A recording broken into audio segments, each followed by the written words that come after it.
ঠিক আছে, চলো শুরু করছি তাহলে। এলসিএম এইচসিএফ, ঠিক আছে। বাংলায় বলছি আমরা লসাগু আর গসাগু, তাই তো জানো এটা নিশ্চয়ই। আমি এখানে লিখে দিচ্ছি।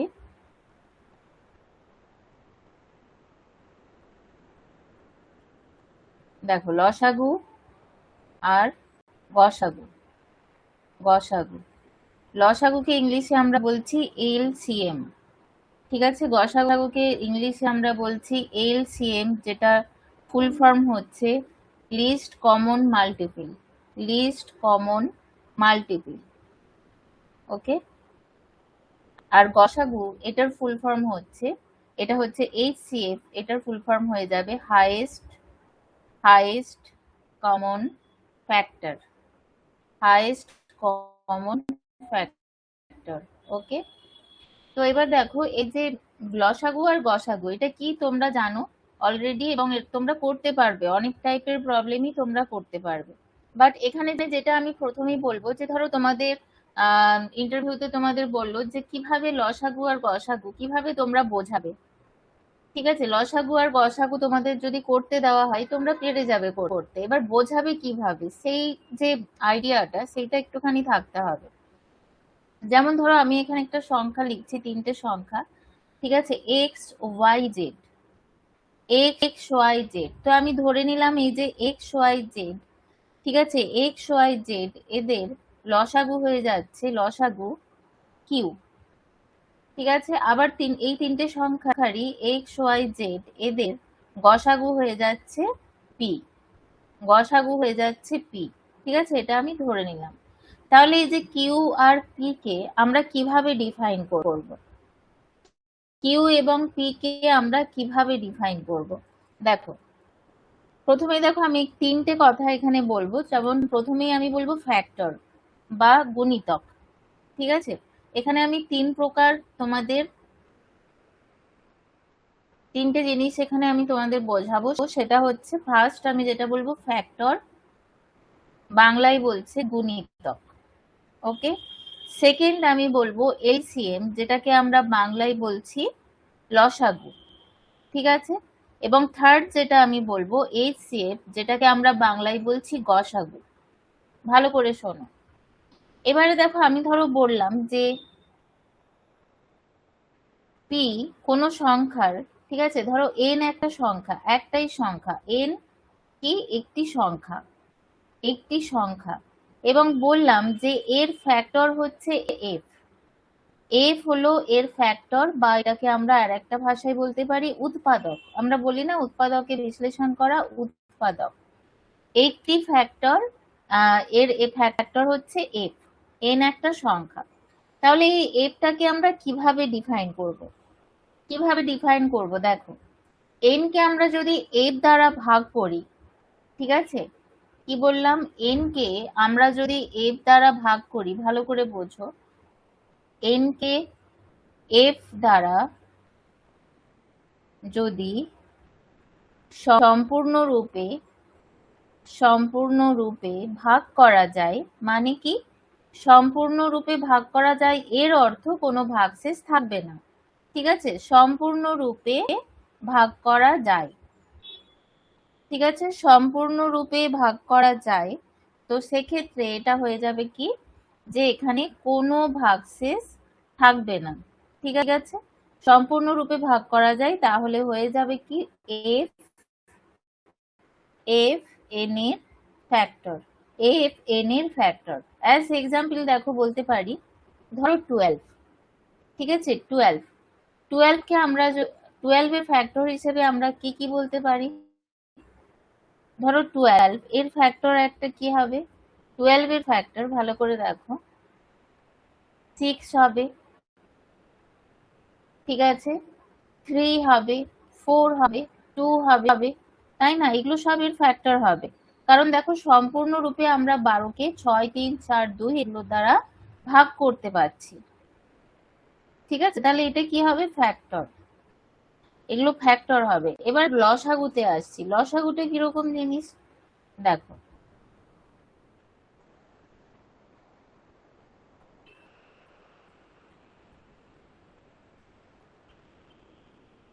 দেখো লসাগুটা হচ্ছে কি বলেছি, লঘিষ্ঠ সাধারণ গুণিতক, মানে এটা একটা ক্ষুদ্র মান। ঠিক আছে, এর লসাগু আমি ধরেছিলাম কি এক্স ওয়াই জেড, এর লসাগু হচ্ছে কিউ। কিউ, এই কিউটা হচ্ছে একটা ক্ষুদ্রতম সংখ্যা। ঠিক আছে, এই কিউটা হচ্ছে একটা ক্ষুদ্রতম সংখ্যা। হ্যাঁ বলো, বলো কি বলছো।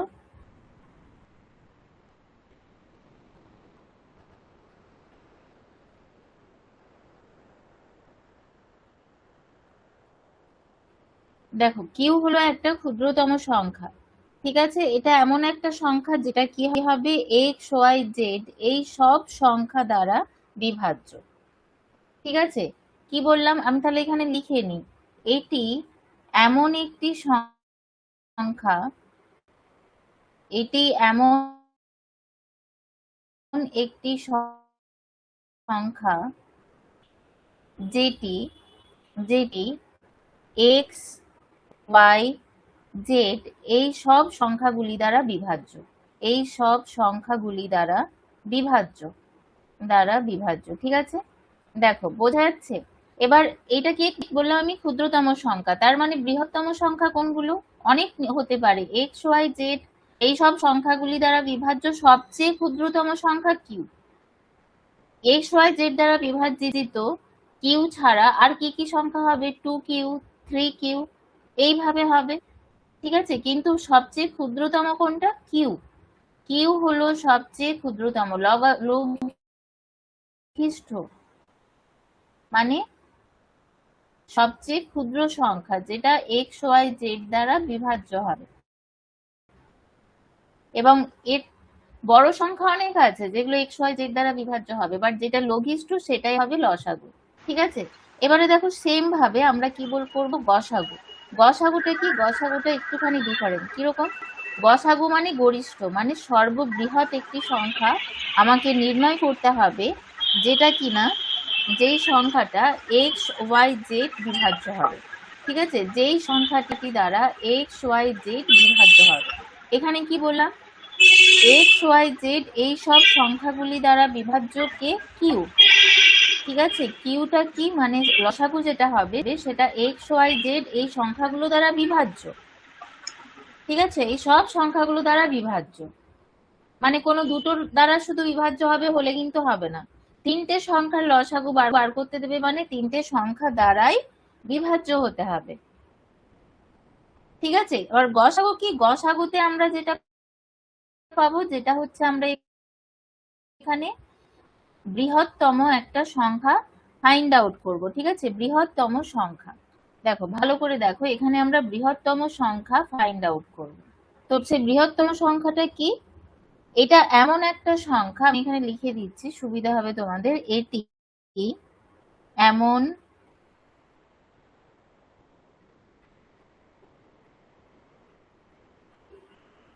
আচ্ছা হ্যাঁ, কথা শোনা যাচ্ছিল না, আমি অ্যাকসেপ্ট করেছিলাম। দেখো, এটি এমন একটি সংখ্যা, এটি এমন একটি সংখ্যা, সেই সংখ্যাটি দ্বারা সেই সংখ্যাটি দ্বারা এক্স ওয়াই জেড বিভাজ্য হবে। ঠিক আছে, সেই সংখ্যাটি দ্বারা, ঠিক আছে, সেই সংখ্যাটি দ্বারা এক্স ওয়াই জেড বিভাজ্য হবে।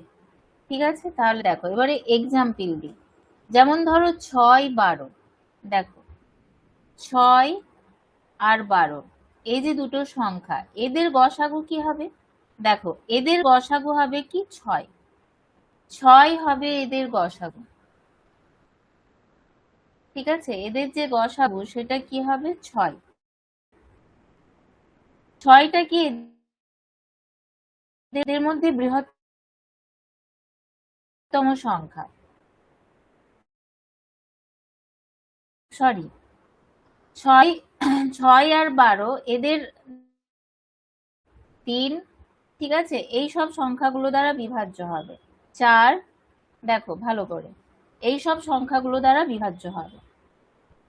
ঠিক আছে, তাহলে এদের যে বৃহত্তম সংখ্যা আমাদের ফাইন্ড আউট করতে হবে,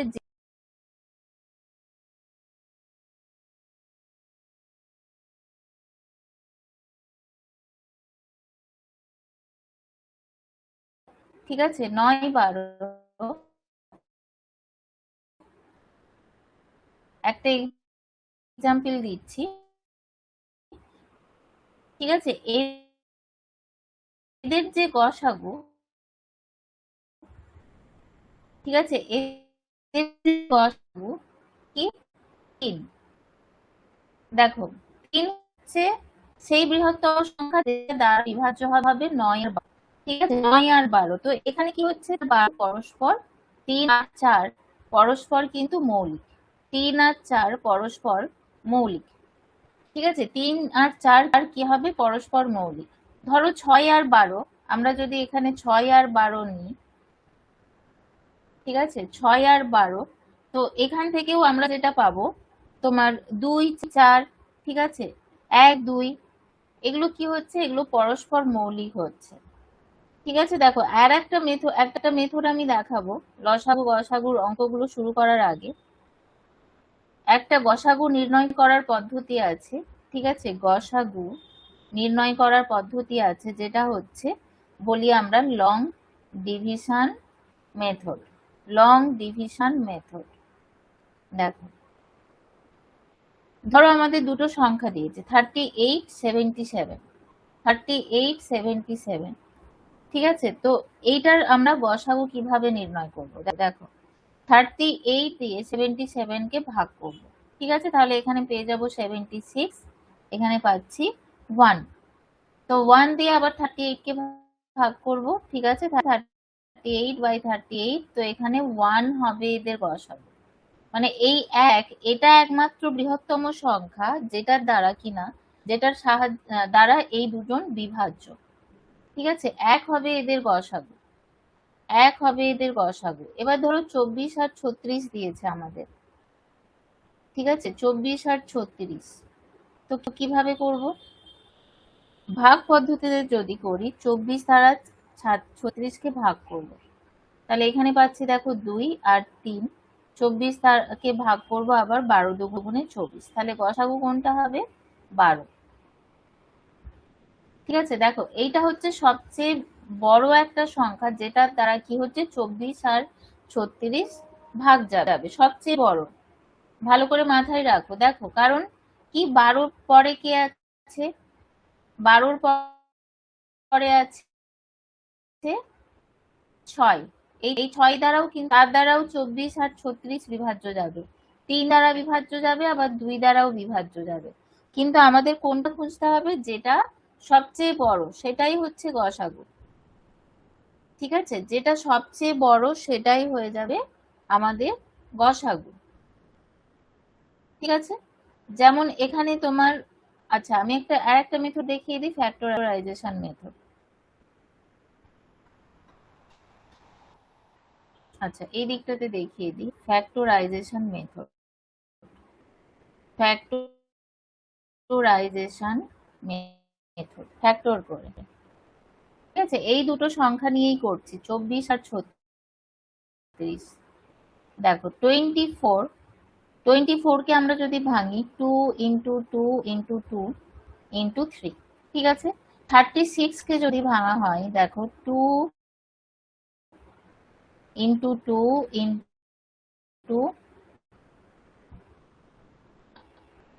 ধরো 3 কে নয়, বুঝতে হবে কি 2, 2, 3। ঠিক আছে, তাহলে গসাগু হয়ে যাচ্ছে, গসাগু 2 ইন্টু 2 ইন্টু 3, তাহলে এটা হয়ে যাচ্ছে 12। ঠিক আছে, দেখো এইভাবে আমরা গসাগু কিন্তু নির্ণয় করতে পারি। ঠিক আছে, দেখো দেখো তাহলে এখানে দেখো 6, 12, 6, 12 এদের গসাগু কি হবে? 6। ঠিক আছে, 6 হচ্ছে গসাগু। এদের কে হচ্ছে 9 আর 12, 3। 3 হয়ে যাচ্ছে গসাগু। ঠিক আছে, গসাগু। এবার দেখো এই যে 12কে আমরা যখন 9 3 দ্বারা বিভাজ্য যাচ্ছে 3, আর 12 3 দ্বারা বিভাজ্য যাচ্ছে 4। তো এই দুটো সংখ্যা দ্বারা দেখো এই যে দুটো সংখ্যা, এই দুটো সংখ্যা কি হচ্ছে, পরস্পর মৌলিক। এরা কিন্তু কোনোভাবে ভাঙবে না, তাই না? এরা তখন পরস্পর মৌলিক। যখন গসাগু দ্বারা ভাগ করি আমরা যেই সংখ্যাগুলো পাবো সেটা কি হবে, পরস্পর মৌলিক। ঠিক আছে, সেটা হবে কি, পরস্পর মৌলিক। যেমন 6 12, 6 12, 6 আর 12 এদের গসাগু 6। তাহলে 6 কে ভাগ করার পর থাকছে কত, ভাগফল 1, আর এটা 2, পরস্পর মৌলিক। ঠিক আছে, গসাগু যখন আমি লসাগুটা দিয়ে নয়, গসাগু নিয়ে অনেকের সমস্যা হয়, ওই জন্য আমি গসাগুটাই বেশি বোঝাতে চাইছি। যে যেমন ধরো 6 12, এখানে আমি এদের 6 আর 12 কি কি দ্বারা বিভাজ্য হবে, এখানে আমি লিখেছিলাম 6 3, এগুলো দ্বারা বিভাজ্য। ঠিক আছে, তার মধ্যে যেটা বৃহত্তম সেটা 6, তার মধ্যে যেটা বৃহত্তম সেটা 6। কারণ দেখো যদি আমি 3 গসাগু ধরি তাহলে কি হবে, এখানে 2 আর 6 পাবো, 6 কে ভাগ করলে 2, 12 কে ভাগ করলে পাবো 6। কিন্তু 2 আর 6 এরা কই পারস্পরিক মৌলিক হচ্ছে না, তো হচ্ছে কি, হচ্ছে না। দেখো ভালো করে, এরা পরস্পর মৌলিক হচ্ছে না। ঠিক আছে, এরা পরস্পর মৌলিক হচ্ছে না। সেম ভাবে দেখো 24 আর 36 আমরা যে গসাগু নির্ণয় করেছি 24 36, এদের গসাগু বার করেছি 12। তাহলে যখন 24 কে ভাগ করছি 2, আর এখানে 3, দেখো 2 আর 3 এরাও কি হয়ে যাচ্ছে, পরস্পর মৌলিক। ঠিক আছে, পরস্পর মৌলিক। কিন্তু এদের তো আরো অনেকগুলো তোমার আরো অনেকগুলো সংখ্যা আমরা পাবো, মানে 12-র চেয়ে ছোট সংখ্যা যেগুলোর দ্বারা 24 আর 36 বিভাজ্য হবে। যেমন ধরো 6, 6 দিয়ে আমরা যদি ভাগ করতাম, ঠিক আছে, 24 আর 36 কে আমরা যদি 6 দিয়ে ভাগ করতাম, দেখো এখানে পেতাম 4, আর এখানে 6। তো এরা কি হচ্ছে, এরা পরস্পর মৌলিক হচ্ছে না, তার মানে 6 কখনো গসাগু হতে পারে না। ঠিক আছে, এই যে কনসেপ্টটা এটা কিন্তু ক্লিয়ার রেখো। ঠিক আছে, এই কনসেপ্টটা ক্লিয়ার রেখো। তো আমি কেন বললাম এতগুলো কথা, ধরো তোমাদের আপার প্রাইমারিতে ইন্টারভিউ এ ডাক পেলে তখন জিজ্ঞাসা করলো গসাগু আর লসাগুটা কিভাবে বোঝাবে, মানে গসাগু করে দেখাও, এরকম টাইপের ইন্টারভিউতে কিন্তু কখনো কোশ্চেন করে না যে এটা ক্যালকুলেশন করে দেখাও, এটা করে দেখাও, এইভাবে বলে না। সবসময় ইন্টারভিউতে মেনলি যেটা হয় তোমার বোধ পরীক্ষণ, যে তুমি সেটা কিভাবে বোঝাচ্ছ স্টুডেন্টকে, এটা দেখা হয়, তাই না? এবারে মানে পড়ানোর সময়ের কথা বলছি, যে এইভাবে বলা হয়। কারণ এখন ইন্টারভিউতে কোনো একটা টপিক তুমি পড়ে গেলে এবং সেটাই বুঝিয়ে দিয়ে আসবে, এরকম কিন্তু এখন ঘটনা ঘটছে না। ওনারা নিজেরাই টপিক তুলে তুলে বলেন ইন্টারভিউ বোর্ডে যে এইটা কিভাবে বোঝাবে স্টুডেন্টদের, বলো, তাই না? ঠিক বলছি তো? চলো, এবারে নেক্সট আমি কতগুলো লসাগু গসাগু সম্বন্ধে ইম্পর্টেন্ট পয়েন্ট বলবো। এই পয়েন্টগুলোও তোমরা ইনক্লুড করতে পারো ইন্টারভিউতে বোঝানোর সময় যদি টাইম দেয়। দেখো, কোনো জায়গায় কনফিউজ থাকলে আমাকে আগে থেকে জানিয়ে দেবে, নেক্সট ক্লাসে আমি আবার ডিসকাস করে দেবো। দেখো, ইম্পর্টেন্ট পয়েন্ট এখানে আমি লিখছি, ইম্পর্টেন্ট পয়েন্ট। ইম্পর্টেন্ট পয়েন্ট গুলো কি কি, মৌলিক এবং পরস্পর মৌলিক সংখ্যাগুলির গসাগু সর্বদা কি হয়, 1 হয়। ঠিক আছে, এখানে আমি লিখছি মৌলিক এবং পরস্পর মৌলিক, মৌলিক এবং পরস্পর মৌলিক সংখ্যাগুলির গসাগু, সংখ্যাগুলির গসাগু সর্বদা হয়, কত হয়, 1 হয়। ঠিক আছে, মৌলিক এবং পরস্পর মৌলিক সংখ্যাগুলির গসাগু সর্বদা 1 হয়। ওকে, 2 নাম্বার, কোনো সংখ্যা, কোনো সংখ্যা এবং তার গুণিতকের, তার গুণিতকের গসাগু হয় সর্বদা সেই সংখ্যাটি, কোনো সংখ্যা এবং তার গুণিতকের গসাগু হয় সর্বদা সেই সংখ্যাটি। তাই না? কিরকম বোঝাচ্ছে এটা দেখো, ধরো 6, 12, 24। ঠিক আছে, কোনো সংখ্যা এবং তার গুণিতকের গসাগু, কোনো সংখ্যা এবং তার গুণিতকের গসাগু মানে 6। ধরো একটা সংখ্যা, এর গুণিতক কি আছে এখানে, ইন্টু 2 করলে 12, ইন্টু 3 4 করলে 24। তার মানে যে 6 এর গুণিতক হচ্ছে কে 12, 24 এরা। এবার বলছে কোন সংখ্যা এবং তার গুণিতকের গসাগু সর্বদা সেই সংখ্যা, মানে এখানে কে 6।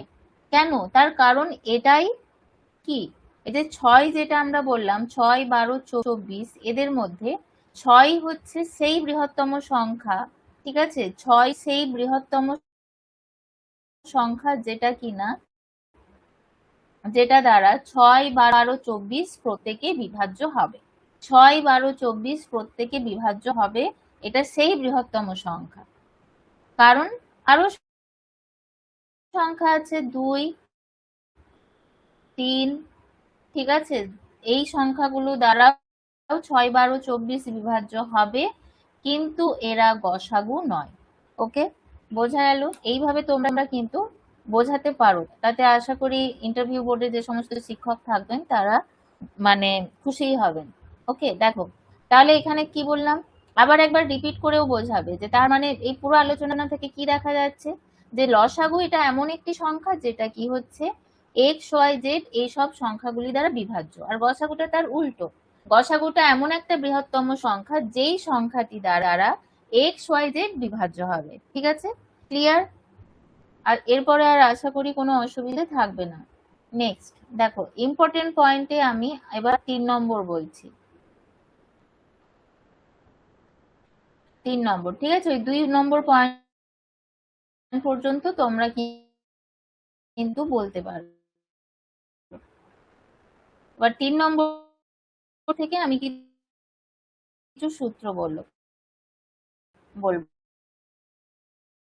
ঠিক আছে, মৌলিক ও পরস্পর মৌলিক সংখ্যাগুলি, মৌলিক ও পরস্পর মৌলিক সংখ্যা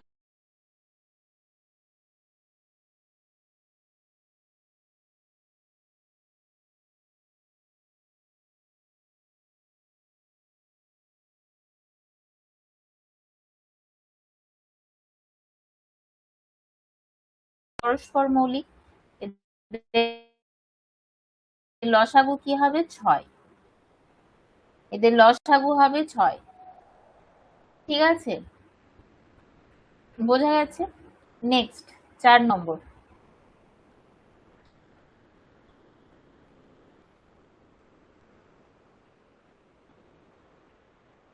দেখো নেক্সট 4 নম্বর, ভগ্নাংশের লসাগু ইকুয়াল টু, যখন আমরা কোনো ভগ্নাংশে লসাগু করব, ভগ্নাংশ মানে এর কি থাকবে, দুটো পার্ট থাকবে, একটা হচ্ছে লব আর একটা হর, তাই তো, একটা লব একটা হর। ঠিক আছে, একটা লব একটা হর, তো লসাগু কি হবে, লসাগু ইকুয়াল টু লসাগু, ঠিক আছে, লসাগু কার হবে, লবের।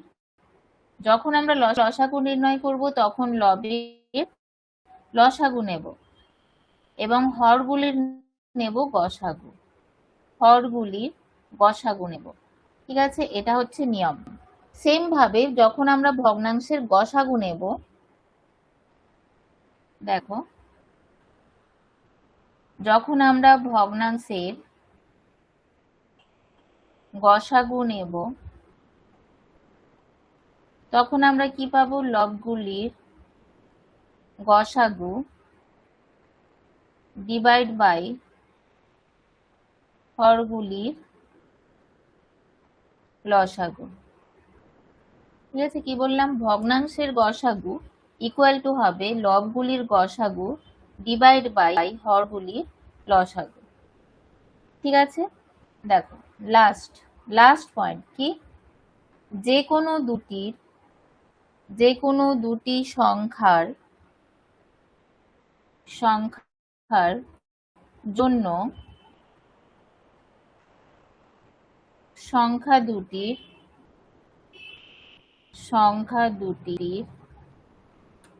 লসাগু গুণিত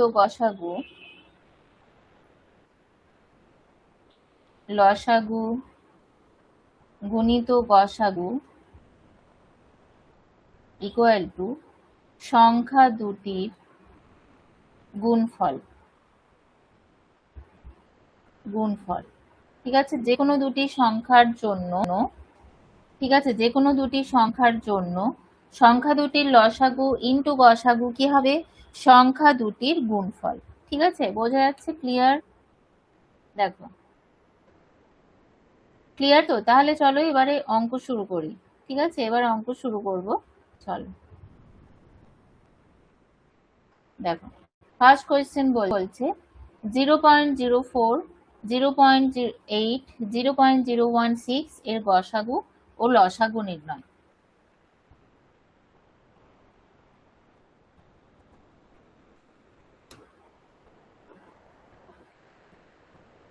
দেখো তাহলে 0.04 এটাকে আমরা কিভাবে লিখতে পারি?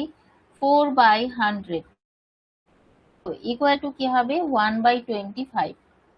ওকে, সেম ভাবে এই 0.8 কে লিখতে পারবো 8/10, তাহলে এটা হবে 2×4=8, 5×2=10। ঠিক আছে, 0.016 এটা কি হবে? 16 ডিভাইড বাই 1000, তাহলে এটা হয়ে যাবে 2/125। ঠিক আছে, 8 দিয়ে দেখো কাটবে 125। ঠিক আছে, এগুলো আমরা পেলাম। দেখো তাহলে এবার কি হচ্ছে, গসাগু কিভাবে নির্ণয় করব? প্রথমে আছে গসাগু, তাহলে কি করব? লবের গসাগু নেব। তাহলে কার কার লব কি কি আছে? 1, 4, 2। ঠিক আছে, তাহলে কি হবে? আমি একদম ডাইরেক্ট লিখছি 1, 4, 2 এর গসাগু। 1, 4, 2 এর গসাগু মানে কি? লঘিষ্ঠ গরিষ্ঠ কোন সংখ্যাটা 1, 4, 2 সবগুলো দ্বারাই বিভাজ্য 1 দ্বারা। ঠিক আছে, এবং ডিভাইড বাই কি হবে? 25, 5 ও 125 এর লসাগু। ওকে, দেখো ক্লিয়ার হলো? যে সূত্রটা আমি লিখেছিলাম একটু আগে, সেই সূত্রটাই জাস্ট বসালাম। তাহলে 1, 4, 2 এর গসাগু কি হবে? 1, এবং লসাগু 25, 5, 125 এর দেখো লসাগু কি হবে? 125, কারণ 125 দ্বারা সবগুলোই দেখো বিভাজ্য যাচ্ছে। ঠিক আছে, 125 দ্বারা দেখো সবগুলোই বিভাজ্য যাচ্ছে। ঠিক আছে, তাহলে 1/125 মানে কত হবে? 0.008। ক্যালকুলেশন করে নেবে। ওকে, 0.008, তাহলে কোনটা হবে? এটাই হবে অ্যান্সার। তাও আমি লসাগুটা করে দেখে নেব। ঠিক আছে, লসাগু কি হবে? দেখো লসাগু ইকুয়াল টু হবে 1, 4, 2 এর লসাগু মানে গরিষ্ঠ সাধারণ, এই লসাগু মানে লঘিষ্ঠ সাধারণ গুণন। ঠিক আছে, দেখো তাহলে এখানে হয়ে যাচ্ছে 25, 5, 125 এদের গসাগু। ঠিক আছে, দেখো তাহলে লসাগু কত হবে? লসাগু হবে 4, তাই তো? লসাগু হবে কত এখানে? 1, 4, 2 এদের লসাগু হয়ে যাবে 4, আর 25, 5, 125 এদের গসাগু হয়ে যাবে 5। ঠিক আছে, এদের গসাগু হয়ে যাবে 5। তাহলে 4কে 5 দ্বারা ভাগ করলে আমরা পাবো 0.8। ঠিক আছে, তাহলে অপশন সিটা দেখো একদম সঠিক অ্যান্সার। ঠিক আছে, চলো নেক্সট। দেখো বলছে 8, 15, 16, 21 দ্বারা বিভাজ্য ক্ষুদ্রতম সংখ্যা নির্ণয় করো। দেখো কোয়েশ্চেনে যখনই ক্ষুদ্রতম এই টার্ম থাকবে সব সময় আমরা লসাগু করব। অবশ্যই অঙ্কটা ভালো করে পড়তে হবে, ঘুরিয়ে অন্য কিছু বলা আছে কিনা সেটা বোঝার জন্য। কিন্তু যখন আমরা ক্ষুদ্রতম সংখ্যা নির্ণয় করতে বলবে আমাদেরকে, তখন আমরা সব সময় কি করব? লসাগু নির্ণয় করব। ঠিক আছে, তো এই সংখ্যাগুলো দ্বারা বিভাজ্য ক্ষুদ্রতম সংখ্যা নির্ণয় করতে হবে, মানে এই সংখ্যাগুলোর দ্বারা আমাদের কি করতে হবে, লসাগু নির্ণয় করতে হবে এই সংখ্যাগুলো থেকে। তো চলো আমরা তাহলে লসাগু ক্যালকুলেশন করি। দেখো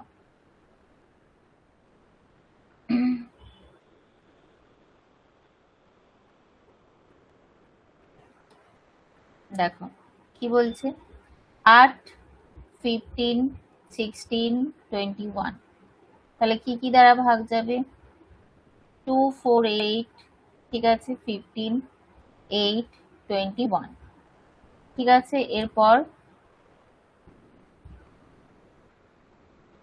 21, ঠিক আছে, এরপর যাচ্ছে 3, 2, 5, 4, 7, ঠিক আছে। দেখো আচ্ছা আরেকবার 2 দিয়ে যেত, সরি, দেখো আরেকবার 2 দিয়ে যেত, আগেই করতে হতো ওটাই, আমি এখানে করে দিচ্ছি 5, 2, 7। দেখো তাহলে লসাগু কিভাবে নির্ণয় করব, যতগুলো এখানে আছে 2 into 2 into 2 2 into 5 into 2 into 7 করতে হবে, ঠিক আছে। এগুলো গুণ করলে আমরা পাবো 1680, এটা হয়ে যাবে অ্যান্সার, ঠিক আছে, অপশন সি হয়ে যাবে অ্যান্সার। নেক্সট দেখো বলছে দুটি সংখ্যার গসাগু 11 এবং লসাগু 60,700, এবার বলছে অপরটি কত। দেখো দুটি সংখ্যার গসাগু বলে দিয়েছে 11, তাই তো, গসাগু বলছে 11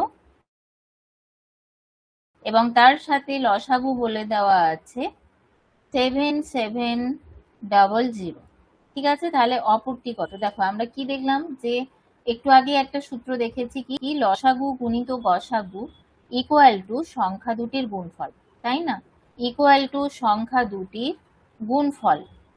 দেখো ইকুয়াল টু বলছি সংখ্যা দুটির গুণফল, ঠিক আছে, বোঝা যাচ্ছে, বলো। তাহলে 11 ইন্টু 7,700, ঠিক আছে, ইকুয়াল টু কি হবে, একটা সংখ্যা বলেছে 275, তাহলে অন্যটা n ধরে নিচ্ছি, n, ঠিক আছে। এবার কাটাকাটি যাবে, or n equal to 11 into 7700 by 275, ঠিক আছে। দেখো এটা 2 এ কাটলো, তারপর 5 এ কাটলো, 2 এ কাটলো, তারপর 5 এ কাটলো, এবার 25 দিয়ে এটা কাটবে, ঠিক আছে, 25 দিয়ে এটা কাটবে, 3 25 75, 2 0 0, 8 25 200, ঠিক আছে, তাহলে 308, 308 হবে অ্যান্সার, দেখো অপশন এ, ঠিক আছে। খুব ভালো করে কেয়ারফুলি অ্যান্সার করতে হবে, কারণ এখানে দেখো 308 408 সবই আছে, ঠিক আছে, 308 408 সবই আছে। নেক্সট দেখো দুটি সংখ্যার অনুপাত বলেছে 2:3, এদের গসাগু 10 হলে সংখ্যা দুটির গুণফল কত। দেখো আমরা কি দেখলাম, কি দেখেছি আমরা, দেখো একটু আগে আমি যে পরস্পর মৌলিক এই যে কনসেপ্টটা বলেছি, তার কারণ হচ্ছে এটাই, গসাগু দিয়ে আমরা যখন ভাগ করি দুটো সংখ্যাকে, তখন তারা সবচেয়ে মানে সরল যে অনুপাত সেটাতে পরিণত হয়, এবং তারা ওই জন্য কি হয়, পরস্পর মৌলিক হয়, কারণ তাদের এক উৎপাদক ছাড়া আর কোনো উৎপাদক থাকে না, ঠিক আছে। তো সেই কনসেপ্টটাই আমাদের দেখো এখানে কাজে লাগবে। কি বলা হচ্ছে দেখো বলছে দুটি সংখ্যার অনুপাত 2:3 এবং এদের গসাগু 10, ঠিক আছে। অনুপাত দুটো সংখ্যার অনুপাত যদি 2:3 হয়, কি বললাম, অনুপাত এটা যদি 2:3 হয়, তাহলে এর গসাগু কি হবে, গসাগু বলেছে 10, তাহলে সংখ্যা দুটি কি হবে, গসাগু 10 হলে সংখ্যা দুটো দেখো হবে, সিম্পলি এদের সাথে কি করব, 10 গুণ করব, তাহলে হয়ে যাচ্ছে 20, আর একটা হচ্ছে 20, আর একটা হচ্ছে 30, তাহলে দেখো গুণফল কি হবে, গুণফল ইকুয়াল টু হয়ে যাবে 20 ইন্টু 30 মানে 600, ঠিক আছে, 20 ইন্টু 30 ইকুয়াল টু হয়ে যাবে 600, ওকে।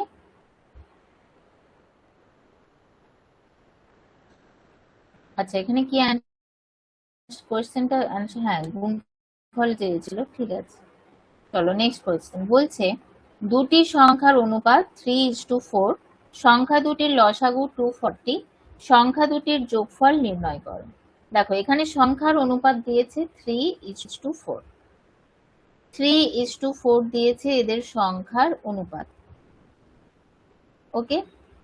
তার মানে এবং এদের লসাগু দিয়েছে 240, ঠিক আছে। তাহলে সংখ্যা দুটো আমরা যদি এরকম ধরি, দেখো সংখ্যা দুটো হয়ে যাবে কি 3x 4x, এই হচ্ছে সংখ্যা।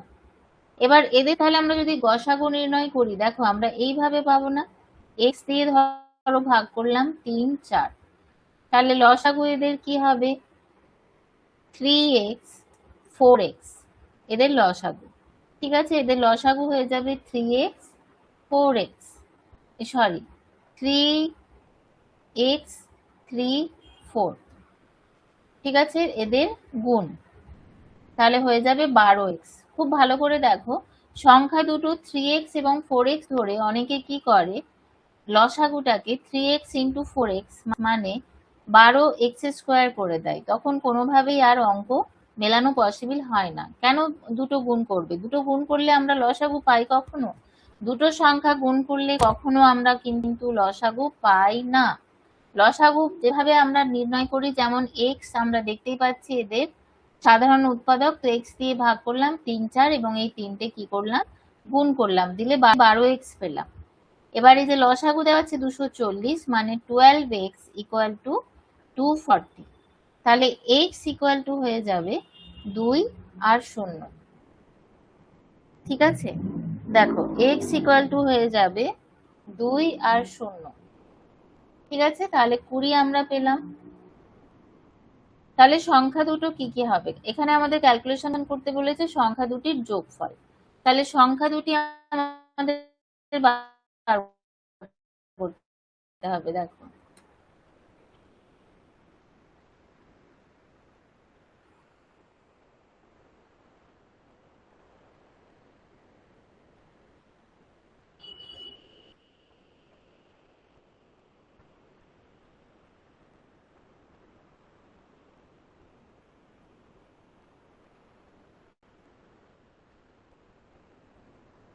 দেখো তাহলে সংখ্যা দুটি আমরা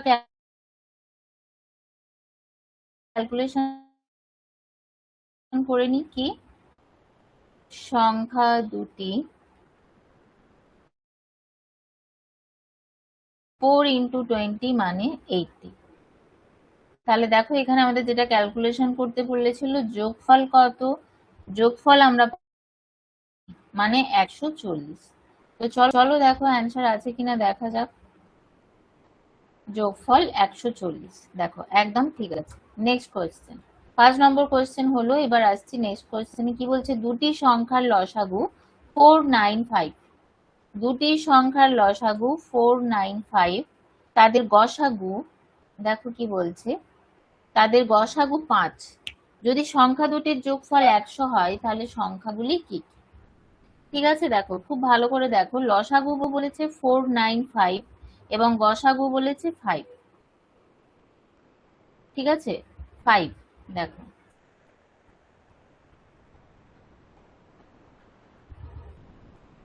দেখো লসাগু বলছে 495, গসাগু বলছে 5, ঠিক আছে গসাগু বলছে 5। তো দেখো আমরা যেটা জানি যে সংখ্যা দুটির যোগফল 100 দিয়েছে, ঠিক আছে সংখ্যা দুটির যোগফল 100 দিয়েছে, তাহলে আমরা যদি সংখ্যা দুটোকে অন্যভাবে ভেবে নিই, ধরো গসাগু 5 আছে, তাহলে সংখ্যা দুটি আমরা এইভাবে ধরতে পারি যে 5x আর 5y, গসাগু যেহেতু 5 দিয়েছে সেই কারণে আমরা সংখ্যা দুটিকে এইভাবে ধরতে পারি কি 5x 5y, ঠিক আছে ভালো করে দেখো। তাহলে এদের দেখো সংখ্যা দুটির যোগফল 100 দিয়েছে, তাহলে 5x plus 5y equal to 100 হবে, ঠিক আছে। তাহলে x প্লাস y কত হবে 20, x প্লাস y হয়ে যাচ্ছে 20। দেখো ভালো করে দেখো, ওকে, এবার বলছে দেখো তাহলে সংখ্যা দুটো 5x আর আমরা 5y ধরেছিলাম, তাহলে এদের দুজনে যদি আমরা গুণ করি 5x ইন্টু 5y আমরা পেয়ে যাব কি 5x ইন্টু 5y যদি আমরা করি তাহলে এই যে গুণফলটা সমান হবে লসাগু ইন্টু গসাগু, মানে 495 ইন্টু 5 এর সমান হবে। ঠিক আছে, 495 ইন্টু 5 এর সমান হবে। তাহলে দেখো এখানে পাবো 5 5 কেটে যাবে, এক্স ওয়াই ইকুয়াল টু 495 কে 5 দ্বারা ভাগ করলে হবে 99। ঠিক আছে, বোঝা যাচ্ছে? দেখো বলো।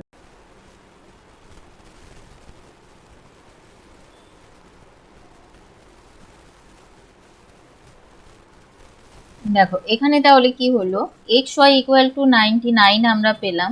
তো তাহলে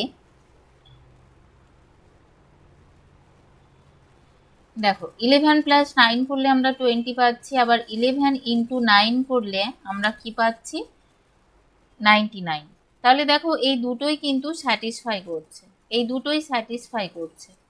ঠিক আছে, ধরো আমরা যদি 12 আর 8 নিতাম তাহলে 8 প্লাস 12 20 হতো, কিন্তু 12 আর 8 গুণ করলে আমরা কি পেতাম, আমরা 99 পেতাম না।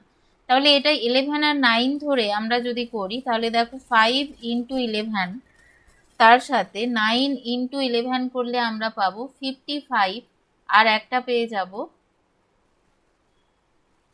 একটা পেয়ে যাব 5x আর 5y। ঠিক আছে, আমরা ধরেছিলাম, তাহলে এখানে আমরা পেয়ে যাচ্ছি দুটো সংখ্যা। ঠিক আছে, আমরা এখানে দুটো সংখ্যা পেয়ে যাচ্ছি, তাহলে 55 একটা পাবো আর একটা পাবো 9 ইন্টু 5। ঠিক আছে, দাঁড়াও এই জায়গাটা একটু প্রবলেম হয়ে গেছিলো, হ্যাং করে আমি ঠিক করে দিচ্ছি।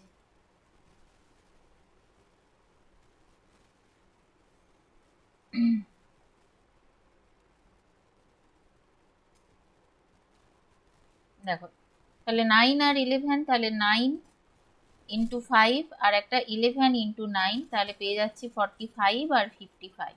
ওকে, চলো, না বুঝতে পারলে জানাবে। নেক্সট দেখো বলছে তিনটে সংখ্যার অনুপাত 1:2:3 এবং তাদের গসাগু বলেছে 12। দেখো এখানে এই সংখ্যাগুলো অনুপাত দিয়েছে মানে কি, এগুলো কিন্তু আবার এরা পরস্পর মৌলিক। ঠিক আছে, এরা পরস্পর মৌলিক। দেখো তার মানে এখানে গসাগু 12।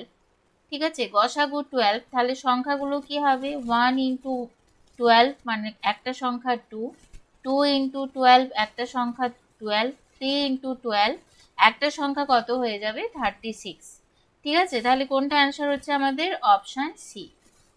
অপশান সি হয়ে যাচ্ছে অ্যান্সার। নেক্সট দুটি সংখ্যার যোগফল বলেছে 216, গসাগু বলছে 27। দেখো কিভাবে আমরা ফাইন্ড আউট করব, তাহলে সংখ্যাগুলি কি কি, দুটো সংখ্যার যোগফল বলেছে 216। দেখো যোগফল বলছে 216 এবং গসাগু বলছে কত 27। এই দুটো আমাদের প্রোভাইড করা আছে, আর কিন্তু কোনো কিছু প্রোভাইড করা নেই। ঠিক আছে, তাহলে 27 যদি হয় গসাগু, তাহলে ধরে নিলাম সংখ্যা দুটো কি, সংখ্যা দুটি 27x। ঠিক আছে, আর একটা 27y ধরে নেবো, কারণ সংখ্যা দুটোর রেশিও x:y যদি হয় তাহলে সেক্ষেত্রে গসাগু 27 হলে 27x আর 27y। ঠিক আছে, গসাগু দিয়ে দুটো সংখ্যা x আর y ধরলাম, তাহলে সংখ্যা দুটো হবে 27x 27y। ঠিক আছে, দেখো তাহলে মানে সংখ্যা দুটো আছে, আমি লিখে দিচ্ছি, সংখ্যা দুটোর রেশিও x:y, তাহলে সংখ্যা দুটো 27x 27y। এবার বলছে দেখো 216, এদের যোগফল বলছে 216, তাহলে 27x প্লাস 27y হয়ে যাবে 216। তাহলে x plus Y equal to এটা কত হচ্ছে দেখো 8। তাহলে x প্লাস ওয়াই আমরা পেয়ে গেলাম 8। ঠিক আছে, এবার দেখো এখানে আমরা কি করব, x plus Y equal to 8 দিয়েছে। ঠিক আছে, এবার সংখ্যা দুটো কি কি আমাদের ক্যালকুলেশন করতে হবে, যে সংখ্যা দুটো কি কি। দেখো এবার এখানে আমাদের যে অপশন আছে এই অপশনগুলো থেকে আমরা অপশন টেস্ট করব কিরকম। দেখো আমি দেখাচ্ছি, X plus Y equal to 8, এইটাকে আমরা কতগুলো ভাগে ভাঙতে পারি, 1 প্লাস 7, 2 প্লাস 6, 3 প্লাস 5, 4 প্লাস 4 এইভাবে ভাঙতে পারি। এরপরে আসছে 5 প্লাস 5, 5 প্লাস 5, ঠিক আছে, এই সরি 5 প্লাস 3। তো এইটা কি হচ্ছে, 3 প্লাস 5টা আর 5 প্লাস 3 মানে সেম, তাহলে এটা ক্রস করলাম, তাহলে এই চারটে প্রবাবিলিটি আমার কাছে থাকবে। ঠিক আছে, এবার দেখো 1 ইন্টু 7 যদি হয়, 1 ইন্টু 7, তাহলে সংখ্যা দুটো কি হবে, 1 আর 7 হলে 27 ইন্টু 1 27, আর 27 ইন্টু 7 হলে এটা হবে 189। ঠিক আছে, এবার দেখো এদের যোগফল কত হচ্ছে, 216, এদের যোগফল হচ্ছে 216, তাহলে কিন্তু ম্যাচ করছে, তাহলে অপশন বি একটা হওয়ার সম্ভাবনা, মানে এটা হবে দেখতে পাচ্ছি। এরপরে দেখো, এরপরে আর একটা দেখে নিচ্ছি, দেওয়া আছে কি আছে, 3 5, ঠিক আছে 3 5 আছে, তাহলে দেখো এখানে আমরা কি পাবো, 27 ইন্টু 3 করলে আমরা পাচ্ছি 81, আর 27 ইন্টু 5 করলে আমরা পাবো 135। এরাও কিন্তু 216 আমরা পাচ্ছি, এখান থেকেও 216 পাচ্ছি। 2 আর 6 অপশান থেকে আমরা পাবো না, ঠিক আছে, 2 আর 6 4 অপশান থেকে পাবো না, কিন্তু আমাদের অপশানে 81 135 দেওয়া নেই, শুধুমাত্র এটা দেওয়া আছে, সেই জন্য 27 189 হবে অ্যান্সার। ঠিক আছে, এইভাবে তোমার অ্যারেঞ্জমেন্ট করে নিতে হবে যে 8টাকে আমি কিভাবে ভাঙতে পারি, এবার সেইভাবে তোমার সংখ্যা দুটো নির্ণয় করে দেখতে হবে যে কোন অপশানের সাথে মিলছে, ম্যাচ করছে। ওকে, চলো নেক্সট কোয়েশ্চেন। কোন বৃহত্তম সংখ্যা দ্বারা 140 ও 308 বিভাজ্য হবে? দেখো এখানে সিম্পলি আমাদের যেটা করতে হবে, বৃহত্তম সংখ্যা বলেছে, বৃহত্তম সংখ্যা বলা মানে এটা সিম্পলি আমাদের যেটা করতে হবে, গসাগু। ঠিক আছে, একটা কথা আমি বলে দিই, দেখো বৃহত্তম মানে আমরা সবসময় যে কোনো ওয়ার্ড, লার্জেস্ট, গ্রেটেস্ট, বিগেস্ট, এই ওয়ার্ডগুলো যদি থাকে আর বাংলায় বৃহত্তম, তাহলে সর্বদা আমরা কি করব, গসাগু বা এইচসিএফ করব। ঠিক আছে, গসাগু বা এইচসিএফ আমরা করব। ঠিক আছে, চলো তাহলে দেখো এবার এটার গসাগু করি, 140 308, ঠিক আছে, যে কোনো মেথডে করতে পারো, তো আমি এখানে প্রথমে এই মেথডটাতেই করছি, 154, তোমরা ভাগ মেথডেও করতে পারো, 35 77, এরপর যাবে 7 দিয়ে, 7 5 7, তাহলে এই তিনটে সংখ্যার গুণফল নেব আমরা, যেটা হবে কি, গসাগু। লসাগু হলে সবগুলো নিতে হতো, তাই তো, গসাগু যেহেতু এটা গসাগু মানে সবচেয়ে বৃহত্তম যেই সংখ্যাটা দ্বারা এইগুলো বিভাজিত হবে, এই সংখ্যাগুলো, সেই কারণে শুধুমাত্র এই তিনটে সংখ্যা আমরা নিলাম। ঠিক আছে, 2 ইন্টু 2 ইন্টু 7, তাহলে হয়ে যাচ্ছে 28। ওকে, তাহলে অ্যান্সারটা কত হবে, 28, অপশান এ। নেক্সট দেখো, কোন বৃহত্তম সংখ্যা দ্বারা 1657 এবং 2037কে ভাগ করলে 6 ও 5 ভাগশেষ থাকবে? দেখো বলছে কোন বৃহত্তম সংখ্যা দ্বারা 1657 ও 237কে ভাগ করলে 6 ও 5 ভাগশেষ থাকবে। দেখো এরকম টাইপের যখন প্রবলেম দেওয়া থাকবে তখন আমরা প্রথমেই কি করব, দেখো কোনো একটা বৃহত্তম সংখ্যা দ্বারা ভাগ করব 1657কে, ধরো বৃহত্তম সংখ্যাটা এক্স, কিউ ভাগফল, এবার এইভাবে যখন আমরা পাচ্ছি সেখানে বিয়োগফলটা থাকবে 6, আবার ওই এক্স দ্বারাই যখন আমরা 2037কে ভাগ করছি, ঠিক আছে, তখন আমরা যেই ভাগশেষটা পাবো সেটা হবে 5। তাহলে আমরা এটা করি সবচেয়ে সুবিধে, যে যেইগুলো ভাগশেষ থাকবে সেগুলো আমরা প্রথমেই বিয়োগ করে দেব, তাহলে আমাদের প্রবলেম সলভ হয়ে যাবে। দেখো 1657, এটা থেকে 6 মাইনাস করলাম, তাহলে পেয়ে গেলাম কত, 1651। ঠিক আছে, 2037, এটা থেকে 5 মাইনাস করলাম, পেয়ে গেলাম 2032। ঠিক আছে, এবার এই দুটো সংখ্যা নিয়ে গসাগু করব। ঠিক আছে, দেখো 1651 আমি ভাগ পদ্ধতিতে করছি, 1651 ভাগশেষ থাকবে 1 8 3। ঠিক আছে, 1651কে এবার ভাগ করব 4 দ্বারা, 1524, এখানে থাকছে 7, 2 1। ঠিক আছে, এবার 127 দ্বারা আবার 387কে ভাগ করব। 127 দ্বারা 381কে ভাগ করব। ঠিক আছে, তাহলে কত দিয়ে যাবে? 381, 3 দিয়ে যাচ্ছে, তাহলে 127 হবে। দেখো সেই বৃহত্তম সংখ্যা, মানে এটা আমরা কি পাচ্ছি? গসাগু, যেটা দ্বারা এগুলোকে ভাগ করলে 6 এবং 5 ভাগশেষ থাকবে। ঠিক আছে, চলো নেক্সট কোয়েশ্চেন দেখো। বলছে ধনাত্মক পূর্ণ সংখ্যার জোড়ার সংখ্যা নির্ণয় করো যার যোগফল 99 এবং HCF হবে 9। দেখো কিরকম কোয়েশ্চেন, বলছে যোগফল 99, HCF হবে 9।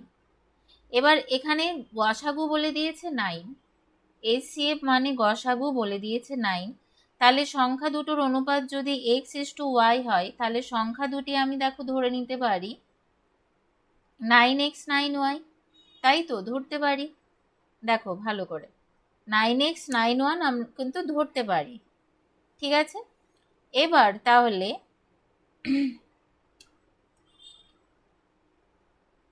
দেখো, এবার বলেছে তাদের যোগফল 99। ঠিক আছে, তাহলে 9x plus 9y equal to 99, x plus Y equal to হবে 11। ঠিক আছে, এবার বলেছে পূর্ণ সংখ্যার জোড়ার সংখ্যা নির্ণয় করো। তাহলে প্রবাবিলিটি আমাদের দেখতে হবে x y এইভাবে নিয়ে নেব। এবার জোড়ার সংখ্যা, জোড়ার সংখ্যা দেখো, x যদি 1 হয় y হবে 10। ঠিক আছে, x 2 হলে y হবে 9, x 3 হলে y হবে 8, x 4 হলে y হবে 7, x 5 হলে y হবে 6। ঠিক আছে, এবার নেক্সট সেম চলে আসবে, x 7 হলে y হবে 5। ঠিক আছে, সেম চলে আসছে। দেখো 6 5 এর পরেরটা হবে 4, 6 5 এর পরেরটা কি হবে? 7 4, তো সেম চলে আসছে। তাহলে দেখো এবারে এখানে আমরা কতগুলো পাচ্ছি? কতগুলো পাচ্ছি? ধনাত্মক পূর্ণ সংখ্যা, ভালো করে দেখো, ধনাত্মক পূর্ণ সংখ্যার জোড়া কতগুলো পাচ্ছি? 5 পেয়ার। ঠিক আছে, খুব ইজি অঙ্ক, খুব ইজি। এই মানে শুধু প্রসেসটা জেনে রাখো, এইগুলো এইভাবে করতে হবে, তাহলে আমাদের অ্যান্সার হয়ে যাবে অপশন সি। ঠিক আছে, আমাদের অ্যান্সারটা হয়ে যাচ্ছে অপশন সি। ওকে, না জানলে অবশ্যই, বুঝতে পারলে অবশ্যই জানিয়ে যাবে। নেক্সট দেখো, বলছে 3.78 মিটার প্রস্থ এবং 5.25 মিটার দৈর্ঘ্যে একটি আয়তাকার বাগানে একই আকারের সব বর্গাকার টাইলস বসানো হবে। সবচেয়ে বড় কত মাপের টাইলস ব্যবহার করা যাবে? সবচেয়ে বড় কত মাপের টাইলস ব্যবহার করা যাবে? দেখো, এবার যেহেতু সবচেয়ে বড় মাপের টাইলস আমাদের ক্যালকুলেশন করতে হবে, সেই কারণে এখানে আমাদের গসাগু নিতে হবে। ঠিক আছে, এটা কি বলেছে? কোয়েশ্চেনটা ভালো করে পড়ো। আয়তাকার বাগান, তাই তো, আয়তাকার বাগান যার আমাদের দেওয়া আছে তোমার দৈর্ঘ্য আর প্রস্থ। তো আমি এগুলোকে 378 সেন্টিমিটার লিখে নিলাম, আর এটা হচ্ছে 525 সেন্টিমিটার। ঠিক আছে, দেখো তাহলে এবার বলেছে দেখো যে একই আকারের সব বর্গাকার টাইলস বসানো হবে, কত বড় মাপের টাইলস ব্যবহার করা যায়। তো বর্গাকার টাইলস বসাবে, তাহলে কতগুলো লাগবে সেটার জন্য আমাদের আয়তাকার বাগানের কি করতে হবে? ক্ষেত্রফল ক্যালকুলেশন করতে হবে। ঠিক আছে, আমাদের কি করতে হবে? ক্ষেত্রফল ক্যালকুলেশন করে সেটাকে বর্গাকার যে টাইলস তার ক্ষেত্রফল দিয়ে ভাগ করতে হবে। ঠিক আছে, তাই না? তাহলে আমরা কতগুলো টাইলস সেটা পাবো এইভাবে করলে। এবার আমাদের বলেছে বড় কত মাপের টাইলস ব্যবহার করতে হবে, তাহলে কত বড় মাপের টাইলস ব্যবহার করতে হবে এটা ক্যালকুলেশনের জন্য আমাদের কি করতে হবে? এটা গসাগু করতে হবে, গসাগু। ঠিক আছে, গসাগু করতে হবে। দেখো তাহলে এখানে আমরা পাবো 378 525, প্রথমেই যাবে 3 দিয়ে, 3 একে 3, 3 দুগুণে 6 7, 3 ছক 18। ঠিক আছে, 3 একে 3 4 5 2, 3 সাতে 21, আর এখানে 5। ঠিক আছে, তারপরে 7 দিয়ে যাবে, 7 একে 7, 5 6 27 56, 7 দুগুণে 14, 5 7 35, তাহলে 3 আর 7, 3 ইন্টু 7 আমরা পেলাম 21। ঠিক আছে, 21, তাহলে অ্যান্সারটা কি হয়ে যাবে 21। ঠিক আছে, 21।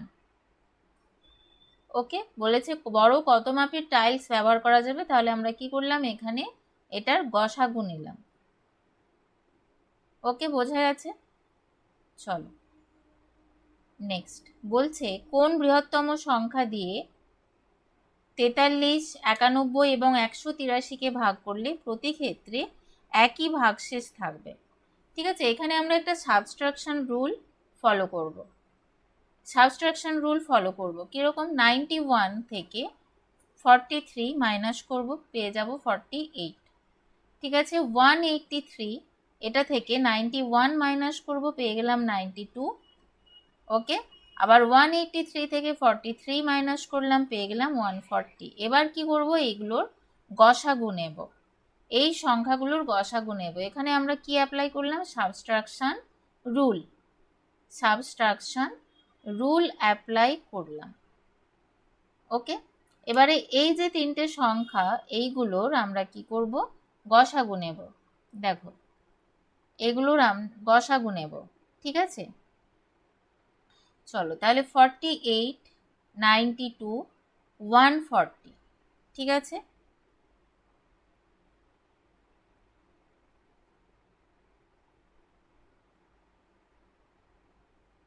দেখো দেখো আর যাবে না। ঠিক আছে, তাহলে 2 2 পেলাম, তাহলে গসাগু কত হবে, 2 × 2 মানে 4। ঠিক আছে, তাহলে কোন বৃহত্তম সংখ্যা দ্বারা ভাগ করলে একই ভাগশেষ থাকবে, অ্যান্সারটা হয়ে যাবে অপশান বি। চলো এরপরে একটা খুব ইন্টারেস্টিং প্রবলেম করাবো। কি, অঙ্কটা ভালো করে পড়ো। একটি বৈদ্যুতিক যন্ত্র প্রতি 60 সেকেন্ড অন্তর আওয়াজ করে। ঠিক আছে, একটি বৈদ্যুতিক যন্ত্র প্রতি 7 সেকেন্ড অন্তর আওয়াজ করে। অপর একটি যন্ত্র বলছে 62 সেকেন্ড অন্তর আওয়াজ করে। যদি তারা একসাথে সকাল 10টায় আওয়াজ করে থাকে, তাহলে তারা পুনরায় আবার কখন একসাথে আওয়াজ করবে। দেখো, একটি বৈদ্যুতিক যন্ত্র প্রতি 7 সেকেন্ড অন্তর আওয়াজ করছে। অপর একটি যন্ত্র 62 সেকেন্ড অন্তর আওয়াজ করে। যদি তারা একসাথে সকাল 10টায় আওয়াজ করে থাকে, পুনরায় আবার কখন একসাথে আওয়াজ করবে। তাহলে দেখো এখানে কি করব, ফার্স্ট যে বৈদ্যুতিক যন্ত্র সে 60 সেকেন্ড অন্তর আওয়াজ করে, তাহলে এটা কি হবে 60, তারপরে 120-তে আওয়াজ করবে, তারপর 180 সেকেন্ডে আওয়াজ করবে, তারপর 240-এ করবে, এইভাবে চলতে থাকবে। ঠিক আছে, সেকেন্ড যে যন্ত্রটা সেটা 62 সেকেন্ড অন্তর আওয়াজ করে, তাহলে এটা কি হবে 62, 124, 186। ঠিক আছে, পরপর দেখো 62 ইন্টারভ্যালে নিচ্ছি। ঠিক আছে, 248, এইভাবে চলবে। এইভাবে যেতে যেতে কি হবে, কোনো এক সময়ে এদের উৎপাদক সেম হয়ে যাবে। এদের উৎপাদক সেম হয়ে যাবে। ওকে, সেম হয়ে যাবে। তো তাহলে কি করব, এই যে সংখ্যাগুলো আছে এদের কি হবে, 60 এবং 62 এর সব থেকে ছোট সাধারণ গুণিতক নিতে হবে, মানে আমাদের লসাগু করতে হবে। 60 এবং 62 এর আমাদের কি করতে হবে, লসাগু নিতে হবে।